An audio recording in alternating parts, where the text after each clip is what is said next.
ముద్రగడ హాస్పిటల్లో ఉన్నట్టుగా మనందరికీ తెలిసిందే. అయితే ఆయన కూతురు మా నాన్న ముద్రగడ ప్రాణాలతో పోరాడుతుంటే చూడ్డానికి జగన్ గారికి తిరిగి లేదా అని ప్రశ్నించింది.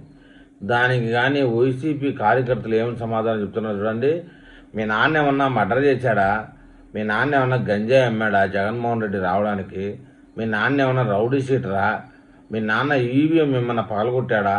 పై అర్హతలు ఏమీ లేవు మీ నాన్నకి, కాబట్టి దగ్గరికి ఎలా వస్తాడమ్మా అని బుద్ధి చెప్పారు.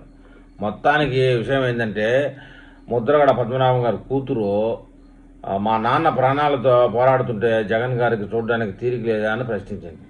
వైఎస్ఆర్ కాంగ్రెస్ పార్టీలో రౌడీలకు గంజాయి బ్యాచ్లకు ఇచ్చిన విలువ కూడా మా వైఎస్ జగన్ గారి కోసం తన పేరును సైతం మార్చుకున్న మా నాన్నగారికి ఇవ్వకపోవడం చాలా బాధాకరమని ఆమె బాధపడిపోతుంది.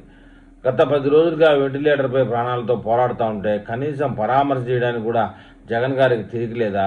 మీ అవసరం ఉన్నంత వరకే నాయకులు, కార్యకర్తలు, అభిమానులు గుర్తుపించుకుంటారా?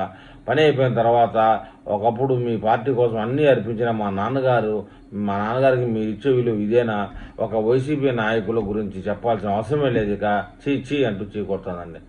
ఏంటో మరి మొత్తానికి ముద్రగడ పద్మనాభాన్ని జగన్ గారు పరామర్శించకపోవడం అనేది పెద్ద తప్పే అని నేను అనుకుంటాను. మరి నా అభిప్రాయంతో మీ అభిప్రాయాన్ని కామెంట్ రూపంలో షేర్ చేయండి.